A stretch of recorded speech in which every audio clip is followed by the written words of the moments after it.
hadis selanjutnya, hadis nomor 491 dalam kitab Zuhud di dunia ini. Berbunyi dari Abu Hurairah radhiyallahu anhu, beliau berkata, Rasulullah sallallahu alaihi wasallam bersabda, "Yadkhulul fuqara'ul jannata qabla al-agniya'i bi 500 'am." Orang-orang fakir masuk surga 500 tahun sebelum orang-orang kaya. Diriwayatkan oleh Tirmidzi dan beliau berkata, hadis ini adalah hadis yang sahih.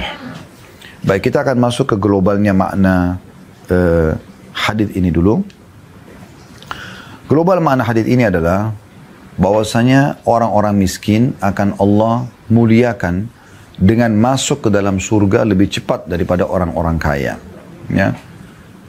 Itu bisa bermakna karena Allah menghormati mereka, ya, memuliakan mereka karena selama di dunia mereka hidup dalam kondisi susah, ya.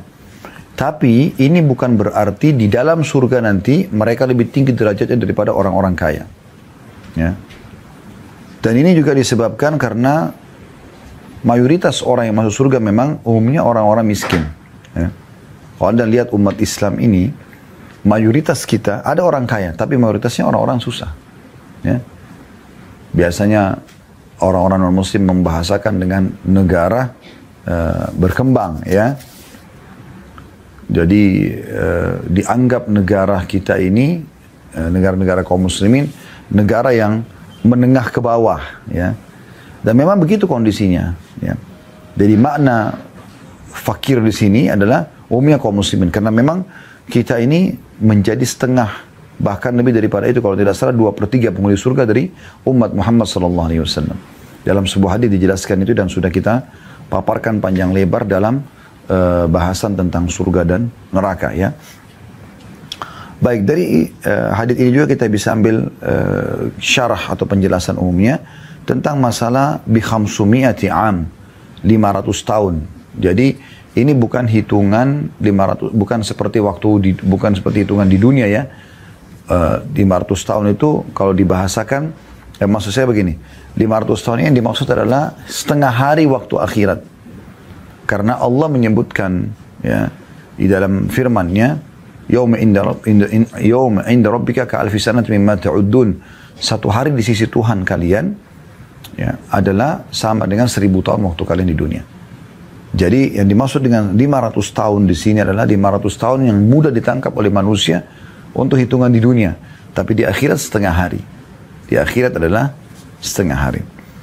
Pelajaran yang bisa kita ambil dari hadis ini, yang pertama adalah bagaimana Allah Subhanahu wa Ta'ala memuliakan orang-orang fakir yang mereka hidupnya susah gitu, tapi mereka beriman kepada Allah. Jadi nggak cukup hidupnya susah, ya, tapi juga beriman kepada Allah Subhanahu wa Ta'ala. Ya, itu untuk dimasukkan lebih dulu ke dalam surga, dan tentu berarti lebih dulu menikmati, ya, surga tersebut. Sementara ada sebuah hadis yang menjelaskan akan didatangkan orang yang paling susah di dunia, paling susah hidupnya di dunia, ya, didatangkan pada hari kiamat nanti. Kemudian dari ahli surga, tapi dimasukkan satu celupan di dalam surga. Dimasukkan satu celupan di dalam surga. Kemudian dikeluarkan. Lalu ditanya, apakah pernah kau menderita selama ini? Pernah nggak kau hidup susah selama ini? Maka dia mengatakan, demi Allah tidak pernah. Jadi satu celupan di surga membuat semuanya penderitaan dunianya hilang. Misal 70 tahun dia susah, dia miskin, tapi dia orang beriman. Bagaimana Anda biasa lihat mungkin kalau lagi azan, di Indonesia, jadi Jakarta misalnya kita lihat, pas lagi azan, banyak sekali penjual bakso, gorengan, ya, penjualan mainan anak-anak mampir di depan masjid atau di belakang masjid, lalu mereka tinggalkan dagangnya, lalu kemudian mereka sholat. Dan sebaliknya, orang-orang yang pakai Mercy, Alphard, mobil-mobil mewah, lewat tapi nggak mampir sholat. Ya. Jadi memang banyak di antara mereka yang orang-orang miskin ini yang memang larinya ke agama.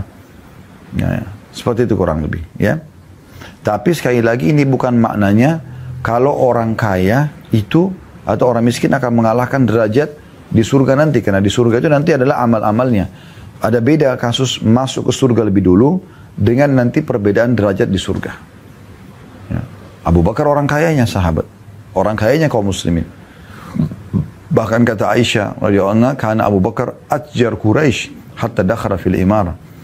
Bahwasanya Abu Bakar adalah pedagang paling ulungnya orang-orang Quraisy sampai dia masuk ke dalam pemerintahan. Baru beliau tidak lagi sibuk dengan perdagangan, tapi sibuk dengan tugas barunya, gitu kan. Maka ini kita bisa lihat Abu Bakar adalah orang yang dijanjikan Nabi SAW surga, dan juga waktu Nabi SAW jelaskan setiap amal ibadah itu seperti sholat itu punya istana, ya, ada camp istana, jihad itu ada, puasa itu ada, ya, ada pintu gerbang yang masuk dalam itu ada istananya. Lalu kata Abu Bakar, ya Rasulullah, apakah ada orang yang punya istana di semua jenis-jenis ibadah itu, sehingga dia bisa berpindah-pindah istana di surga nanti? Kata Nabi SAW, ada, dan aku berharap kau termasuk. Padahal Abu Bakar orang kayanya sahabat, gitu kan. Nah, ini bukan berarti nanti derajat dalam surga orang miskin akan lebih tinggi, enggak.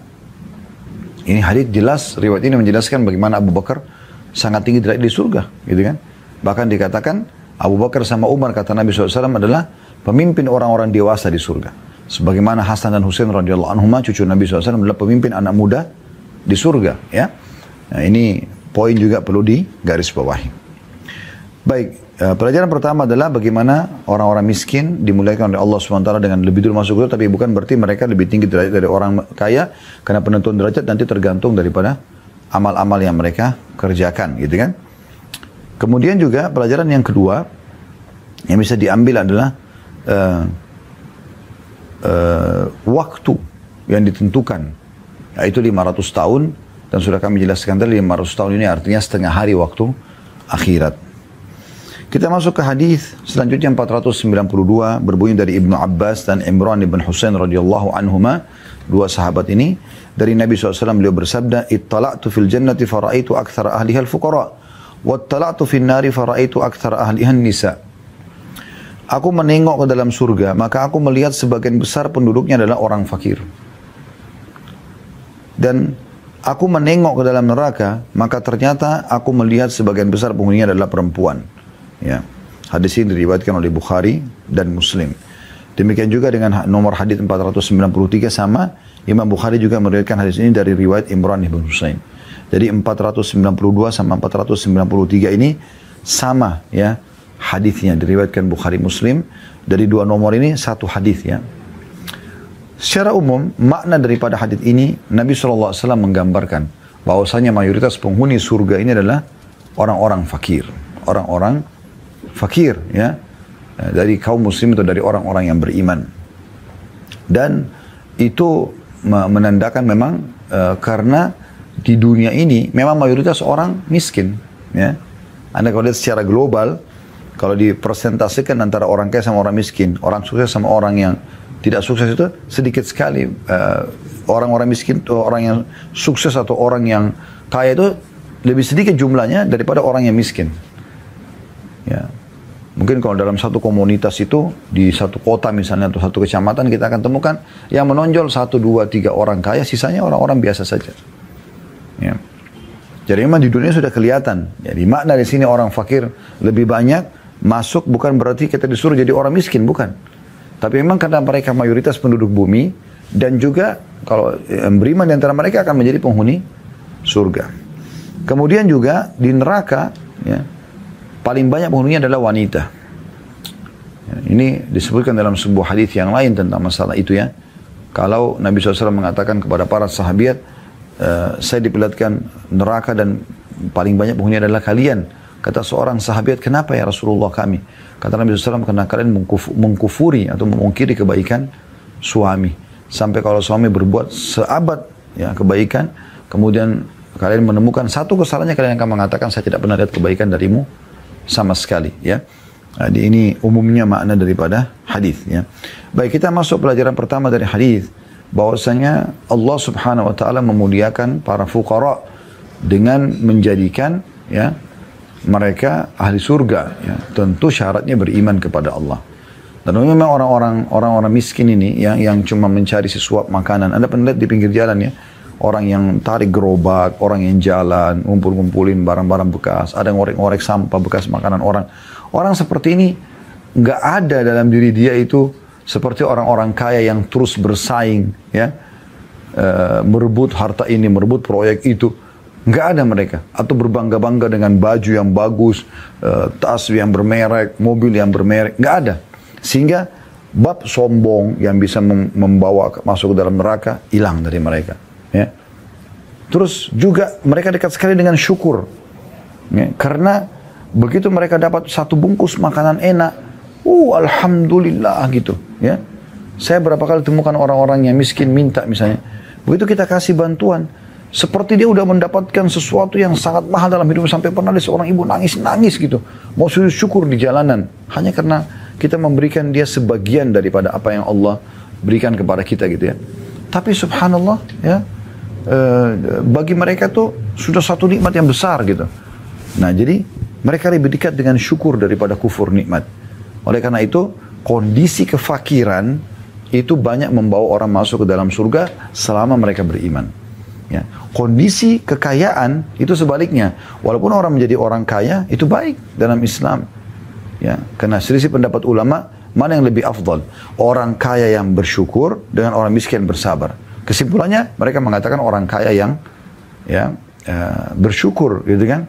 Tentu kalau ketemu antara orang kaya yang sombong sama orang miskin yang sombong ya misalnya orang miskin yang susah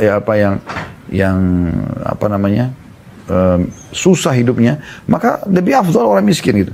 Tapi kalau ketemu antara orang kaya yang bersyukur dengan orang miskin juga yang bersyukur ya, maka ini orang kaya wajar dia bersyukur karena ada nikmatnya gitu kan. Itu contoh. Atau orang kaya yang bersabar dengan cobaan dengan orang miskin yang bersabar, ini akan lebih besar pahalanya orang kaya karena dia memang dia sebenarnya bisa mampu dengan kondisi dia untuk keluar sehingga tidak perlu melalui apa yang sedang terujikan pada dia. Tapi dia tidak lakukan itu misalnya. Tapi itu pun jarang terjadi ya. Intinya teman-teman sekalian, di sini yang sedang dibahas adalah karena kondisi kefakiran merupakan mayoritas penduduk bumi ini, dan kalau mereka beriman maka mereka menjadi penghuni surga. Dan bukan berarti orang kaya tidak masuk ke dalam surga. Sudah kami berikan contoh itu. Bagaimana juga sahabat-sahabat yang dijamin masuk surga. Abu Bakar orang kaya, Uthman orang kaya, Abdurrahman bin Auf orang kaya, Zubair bin Awam dan Talha orang kaya. Orang-orang kaya, Sa'ad bin Waqqas orang kaya, ya. Yang dijamin masuk surga gitu.